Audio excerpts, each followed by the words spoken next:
একটা রাজ্যের একজন রাজা ছিলেন। তিনি ছিলেন প্রচণ্ড অলস একজন রাজা। তিনি কি করতেন, সে বেশিরভাগ টাইমে চেষ্টা করতো যে খাবার খাবে আর ঘুমিয়ে পড়বে।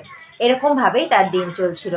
একদিন সে শুনতে পায় তার আশেপাশের মন্ত্রীদের থেকে যে সবাই তাকে নিয়ে আলোচনা করে। প্রতিবেশী রাজ্যের রাজারা তাকে বলে যে সে প্রচণ্ড অলস কুঁড়ে একজন মোটা রাজা, যে কিনা শুধু খায় আর ঘুমায়। তার এত বড় হাতির মতো শরীর নিয়ে সে চলতে পারবে না। সেই কথা শুনে রাজা খুবই মনে কষ্ট পায় এবং সিদ্ধান্ত নেয় যে যেভাবে হোক তাকে রোগা হতেই হবে। তখন সে কি করে, তার রাজ্যের মন্ত্রীদেরকে দিয়ে পুরো রাজ্যে সবাইকে ঘোষণা করে যে যে তাকে তার ওজন কমাতে সাহায্য করবে তাকে সে প্রচুর স্বর্ণ মুদ্রায় সম্মানিত করবে। এইরকম ভাবে সবাই যখন জানতে পারে অনেক দূর থেকে একজন সাধু, সে বলে ঠিক আছে আমি পারবো ওই মোটা রাজার ওজন কমাতে সাহায্য করতে। তখন তার সাথে তার মন্ত্রীরা গিয়ে কথা বলে যে ঠিক আছে আপনি আমাকে সেই ওষুধটা দিন।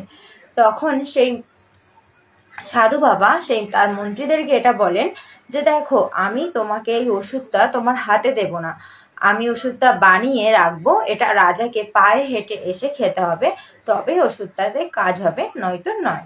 এই কথা সে রাজাকে জানায়, রাজাও রাজি হয়। তো তখন সেই রাজা প্রথমে শুনে বলল ঠিক আছে যাব, কিন্তু পরের দিন যখন সে বিছনা থেকে উঠতে যাবে তখন তার প্রচন্ড অস্বস্তি, একটা কষ্ট হচ্ছিল।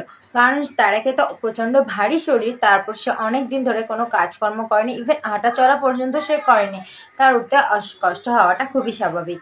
তখন সে অনেক কষ্টে বিছনা থেকে উঠলো, কিন্তু তার হেঁটে যাওয়ার ক্ষমতা ছিল না। সে আরো 2 দিন নিল আর হেঁটে গেল। তারপর সে অনেক কষ্টে হেঁটে হেঁটে সেই বাড়িতে গেল। তখন তাকে সেই সন্ন্যাসী বলল যে দেখুন আজকে তো হবে না, আজকে আমি জড়িবুটিটা বানাতে পারিনি, আপনি কালকে এখানে হেঁটে আসুন। তখন পরদিন আবার রাজা সকালে ঘুম থেকে উঠে হেঁটে হেঁটে সেই সন্ন্যাসীর বাড়িতে গেল। সেটা ছিল অনেকটাই দূর।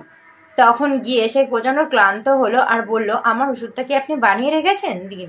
তখন সে রাজা মশাইকে সেই ওষুধটা দিল আর বলল যে আপনাকে এরকম 1 মাস আমার বাড়িতে এসে ওষুধটা নিয়ে যেতে হবে আর ওষুধটা আপনাকে রেগুলার খেতে হবে।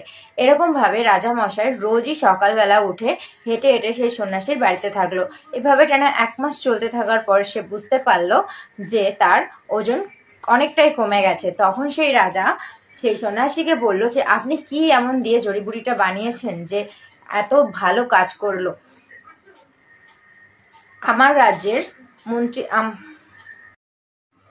তখন সেই সন্ন্যাসী তাকে বলল যে এটা আপনার রাজ্যে যে বৈদ্য আছে বা যে সন্ন্যাসী আছে তাকে যদি আমি শিখিয়েও দিই তবুও এটা কোনো কাজ করবে না, কারণ আপনার যে ওজনটা কম হচ্ছে সেটা আপনার হাঁটার জন্য। আপনি যে রোজ সকালে উঠে আমাদের বাড়িতে এটা তারই ফল। আপনি যদি একজন রাজা হয়ে সমাজের জন্য বা আপনার রাজ্যের জন্য কাজ না করে শুয়ে থাকেন বা ঘুমিয়ে থাকেন, তাহলে অটোমেটিক আপনার শরীরের ওজন বাড়বে আর এটা আপনি কন্ট্রোল করতে পারবেন না।